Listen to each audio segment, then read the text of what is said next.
Hello दोस्तों, कैसे हैं आप सभी लोग। उम्मीद करते हैं कि आप सभी लोग अच्छे होंगे और आप सभी लोग की तैयारी जो है बिल्कुल ही अच्छी तरीके से चल रही होगी। तो दोस्तों, आज की इस क्लास में हम सभी लोग पढ़ने वाले हैं रेलवे ग्रुप डी एग्जाम के लिए MVVI MCQ को, जो कि आपके रेलवे ग्रुप डी के एग्जाम के लिए काफ़ी ही महत्वपूर्ण है। तो चलिए साथियों, हम क्लास को स्टार्ट करते हैं। उनसे पहले यदि आप सभी लोग इस चैनल पर पहली बार जुड़े हैं तो आप सभी लोग जो है इस चैनल को सब्सक्राइब करके जरूर जुड़ जाइएगा। और आप चाहें तो इस क्लास का फ्री PDF फाइल भी डाउनलोड कर सकते हैं, जिसका लिंक आपके डिस्क्रिप्शन बॉक्स में दिए गए हैं। आप वहां से जो है डाउनलोड करके रिवीजन भी कर सकते हैं। तो चलिए फिर क्लास को स्टार्ट करते हैं बिना टाइम को वेस्ट किए। और यहाँ पे देखिएगा पहला नंबर प्रश्न और इसका आंसर लगाएंगे। यहाँ पे दिए गए पहला नंबर प्रश्न कि भारत का तीसरा सबसे बड़ा राज्य कौन सा है। काफी इंपॉर्टेंट क्वेश्चन लिए गए हैं सभी क्वेश्चन कि भारत का तीसरा सबसे बड़ा राज्य कौन सा है। तो भारत का तीसरा सबसे बड़ा राज्य कौन हो जाएंगे, इसका आंसर आप सभी लोग अपने माँ के नाम से कमेंट करेंगे, जिससे कि आप सभी लोग को जो मोटिवेट मिलेंगे और आप सब लोग अच्छे से पढ़ाई करेंगे। इसका आंसर सभी लोग कमेंट कीजिएगा। चलिए यहाँ से स्टार्ट करते हैं। इसका आंसर बताएंगे आप सब लोग कि भारतीय संविधान में कुल कितने अनुच्छेद है। चलिए बता देंगे आप सभी लोग कि भारतीय संविधान में कुल कितने अनुच्छेद हैं। तो भारतीय संविधान में जो है कुल यहाँ पे अनुच्छेद हो जाएंगे आपके 448, जो कि ऑप्शन यहाँ पे आप सभी लोग का बी बिल्कुल ही सही जवाब हो जाएंगे। आप सभी लोग अच्छे से याद रखिएगा। चलिए नेक्स्ट क्वेश्चन कर बढ़ते हैं। नेक्स्ट क्वेश्चन का आंसर लगाएंगे पानी का रासायनिक सूत्र क्या है। बताएंगे आप सभी लोग पानी का रासायनिक सूत्र क्या है। तो पानी का रासायनिक सूत्र हो जाएंगे आप सभी लोग का यहाँ पे H2O। ऑप्शन बी कीजिएगा सही जवाब। चलिए नेक्स्ट क्वेश्चन का आंसर आप सभी लोग लगाएंगे कि प्रथम विश्व युद्ध जो है हुआ था। सभी लोग कमेंट करेंगे प्रथम विश्व युद्ध जो है ना कब हुआ था। तो प्रथम विश्व युद्ध जो है यह आपके हुए थे 1914 से लेकर 1918 तक। तो ऑप्शन ए जो है आप सभी लोग का यहाँ पे सही जवाब हो जाएंगे। चलिए नेक्स्ट क्वेश्चन का आंसर लगाएंगे आप सभी लोग। यहाँ पे 5 क्वेश्चन है कि भारत का राष्ट्रीय पक्षी कौन सा है। काफी इंपॉर्टेंट है। जितना भी साथियों आपको ये क्वेश्चन हम करा रहे हैं बिल्कुल आपके PY के क्वेश्चन है, आपके एग्जाम में पूछे भी गए हैं ऐसे प्रश्न। आपको लग रहा है कि बिल्कुल ये क्या है, तो सामान्य ज्ञान है। जी हाँ साथियों, बिल्कुल ये सामान्य ज्ञान पे आधारित क्वेश्चन भी पूछे गए हैं आपके एग्जाम में। तो भारत का राष्ट्रीय पक्षी यहाँ पे मोर हो जाएंगे, जो कि ऑप्शन ए यहाँ पे सही जवाब हो जाएंगे, याद रखिएगा। चलिए नेक्स्ट क्वेश्चन का आंसर लगाएंगे आप सभी लोग। जय जवान जय किसान का नारा किसने दिया था। बेहद ही महत्वपूर्ण है। जय जवान जय किसान का नारा किसने दिया था। तो जय जवान और जय किसान का नारा दिए गए थे लाल बहादुर शास्त्री के द्वारा। तो ऑप्शन सी सही जवाब हो जाएंगे। चलिए नेक्स्ट क्वेश्चन का आंसर आप सब लोग जो है बता दीजिएगा कि प्लेग रोग किसके कारण होता है। साइंस का क्वेश्चन है, बता दीजिए कि प्लेग रोग जो है ये किसके कारण होता है। तो प्लेग रोग जो है ये आपके बैक्टीरिया के कारण होते हैं। तो ऑप्शन ए हो जाएंगे सही जवाब, याद रखिएगा। चलिए नेक्स्ट क्वेश्चन का आंसर आप सब लोग लगा दीजिएगा कि भारत का पहला उपग्रह कौन था। काफी इंपॉर्टेंट क्वेश्चन है। भारत का पहला उपग्रह कौन सा था। तो भारत का पहला यहाँ पे उपग्रह जो है आप लोग का आर्यभट्ट हो जाएंगे। ऑप्शन सी कीजिएगा सही जवाब। चलिए नेक्स्ट क्वेश्चन का आंसर लगाएंगे। 9th क्वेश्चन है कि राष्ट्रीय विज्ञान दिवस कब मनाया जाता है। बताएंगे साथियों राष्ट्रीय विज्ञान दिवस जो है ना कब मनाए जाते हैं। तो राष्ट्रीय विज्ञान दिवस जो है ये आपके 28 फरवरी को मनाए जाते हैं। तो ऑप्शन बी हो जाएंगे सही जवाब। चलिए नेक्स्ट क्वेश्चन का आंसर बताएंगे। यहाँ पे 10th क्वेश्चन है चंद्रगुप्त मौर्य का संबंध किस वंश से था। चलिए बता दीजिए चंद्रगुप्त मौर्य का संबंध जो है किस वंश से था। तो चंद्रगुप्त मौर्य का संबंध हो जाएंगे आपके मौर्य वंश से। ऑप्शन बी जो है यहाँ पे सही जवाब हो जाएंगे, याद रखिएगा। चलिए अगला क्वेश्चन का आंसर लगाएंगे। यहाँ पे दिए गए हैं 11th क्वेश्चन है भारतीय राष्ट्रीय कांग्रेस की स्थापना कब हुई थी। बता देंगे आप सभी लोग भारतीय राष्ट्रीय कांग्रेस की स्थापना कब हुई थी। तो भारतीय राष्ट्रीय कांग्रेस की स्थापना 1885 में हुई थी। तो ऑप्शन ए हो जाएंगे सही जवाब, याद रखिएगा। चलिए अगला क्वेश्चन का आंसर लगा दीजिएगा। पृथ्वी दिवस जो है ना मनाया जाता है। बताइए पृथ्वी दिवस कब मनाया जाता है। तो पृथ्वी दिवस मनाए जाते हैं 22 अप्रैल को। ऑप्शन बी हो जाएंगे सही जवाब, याद रखिएगा। चलिए नेक्स्ट क्वेश्चन का आंसर बताएंगे आप सभी लोग कि ओलंपिक खेलों की शुरुआत किस वर्ष हुई थी। बेहद ही महत्वपूर्ण है। ओलंपिक खेलों की शुरुआत किस वर्ष हुई थी। तो ओलंपिक खेलों की शुरुआत जो है ये आपके 1896 में हुए थे। तो ऑप्शन ए हो जाएंगे सही जवाब।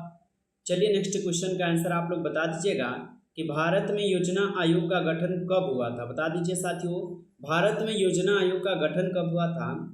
तो भारत में योजना आयोग का गठन हुए थे 1950 में। तो ऑप्शन बी जो है आप सब लोग का यहाँ पे बिल्कुल सही जवाब दिए गए हैं। चलिए अगला क्वेश्चन का आंसर जो आप सब लोग लगाएंगे। यहाँ पे दिए गए हैं पानी का उच्चतम घनत्व किस तापमान पर होता है।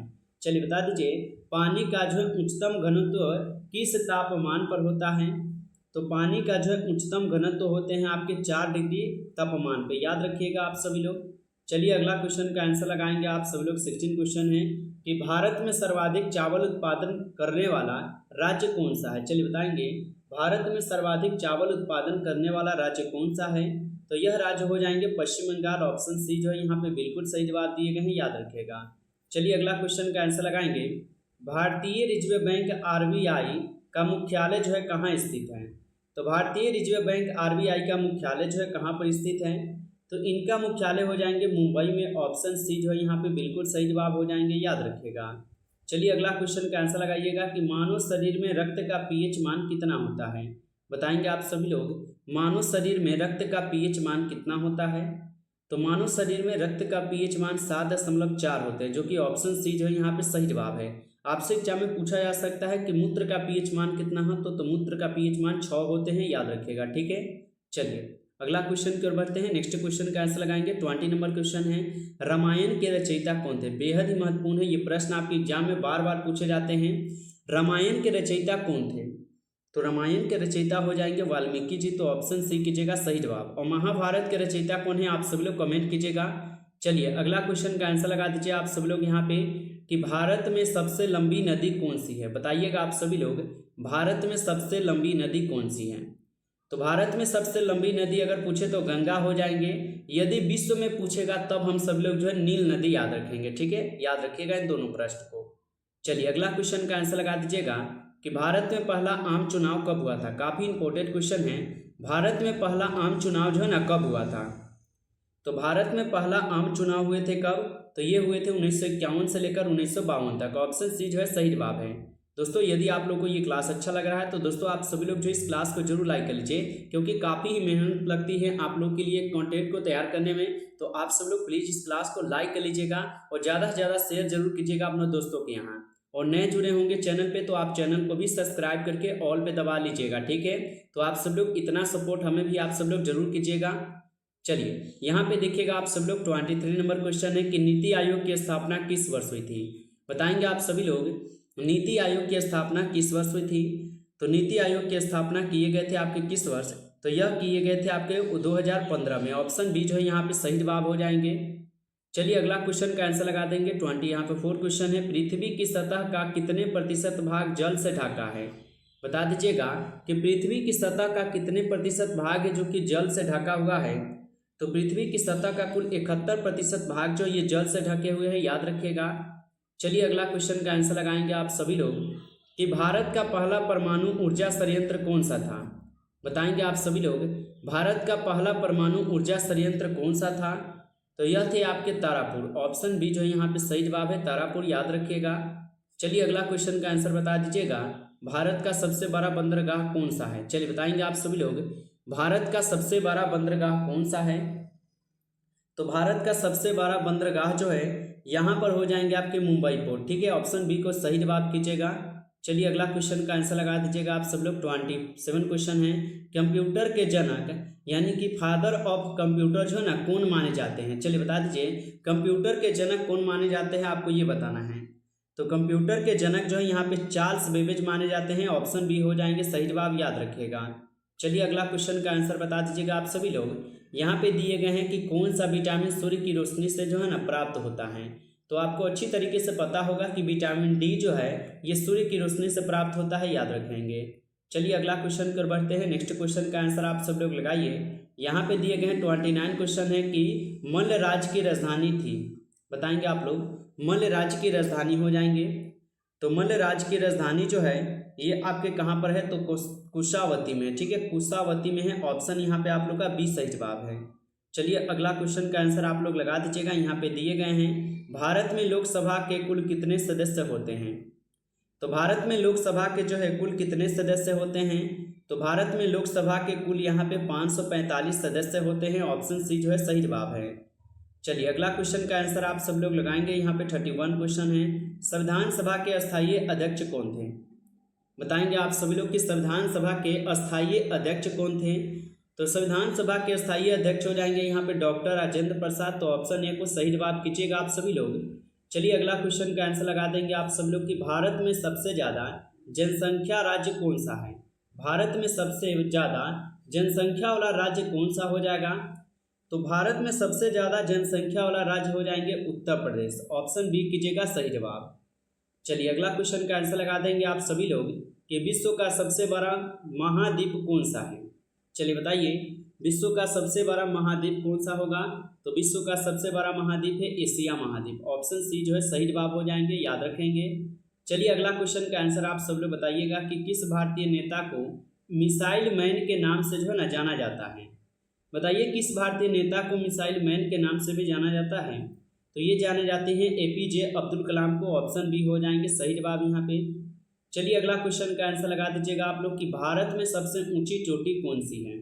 बताएंगे आप सभी लोग कि भारत में सबसे ऊंची चोटी कौन सी है। तो भारत में सबसे ऊंची चोटी हो जाएंगे आपके कंचनजंगा, जो कि ऑप्शन सी है यहाँ पे कंचनजंगा, याद रखिएगा आप सभी लोग। चलिए अगला क्वेश्चन का आंसर लगाएंगे आप सब लोग कि ग्रीन हाउस इफेक्ट का मुख्य कारण कौन सी गैस होती है। बताएंगे आप सभी लोग कि ग्रीन हाउस इफेक्ट का मुख्य कारण यहाँ पे कौन सी गैस होती है। तो इनका मुख्य कारण होता है यहाँ पे कार्बन डाइऑक्साइड। ऑप्शन बी हो जाएंगे सही जवाब। चलिए अगला क्वेश्चन का आंसर लगाएंगे आप सभी लोग। पंचायती राज व्यवस्था पहली बार भारत में किस राज्य में जो है लागू की गई थी। चलिए बता दीजिए पंचायती राज व्यवस्था पहली बार भारत में किस राज्य में लागू की गई थी। तो ये लागू किए गए थे राजस्थान में। ऑप्शन ए जो है सही जवाब हो जाएंगे। चलिए अगला क्वेश्चन का आंसर लगा दीजिएगा कि भारत का सबसे बड़ा रेल जंक्शन कौन सा है। तो भारत का सबसे बड़ा रेल जंक्शन कौन सा हो जाएगा। तो इलाहाबाद जंक्शन जो है ये भारत का सबसे बड़ा रेल जंक्शन है। इन्हें अच्छे से आप लोग याद रखिएगा, काफ़ी इंपॉर्टेंट है। चलिए अगला क्वेश्चन का आंसर आप लोग लगाएंगे, यहाँ पे दिए गए हैं जलियांवाला बाग हत्याकांड कब हुआ था। वेरी वेरी इंपॉर्टेंट क्वेश्चन है दोस्तों, इसको आप सब लोग जरूर नोटबुक पर डाउन करके याद रखेंगे। नोटबुक पे आप लोग लिख लीजिए और याद कर लीजिएगा कि जलियांवाला बाग हत्याकांड कब हुआ था। तो आपको पता है जलियांवाला बाग हत्याकांड 1919 में हुआ था। 13 अप्रैल 1919 को हुआ था, पूरा डेट याद रखना। चलिए अगला क्वेश्चन का आंसर लगाएंगे आप सभी लोग। दुनिया की सबसे लंबी नदी कौन सी है। तो दुनिया की सबसे लंबी नदी पूछा है तो हम आपको बताए हैं कि विश्व की सबसे लंबी नदी आपको हम पढ़ाए हुए थे कि नील नदी है, जो कि आपको हम इसी क्लास में पढ़ाए हुए थे, तो अच्छे से याद रखिएगा। साथियों इस क्लास में कुल आपके लिए हम 40 क्वेश्चन लेकर आए हुए थे, जो कि आपके रेलवे ग्रुप डी के एग्जाम के लिए काफ़ी महत्वपूर्ण थे। यदि आप लोग को ये क्लास अच्छा लगा हो तो आप सब लोग जरूर क्लास को लाइक कर लीजिएगा।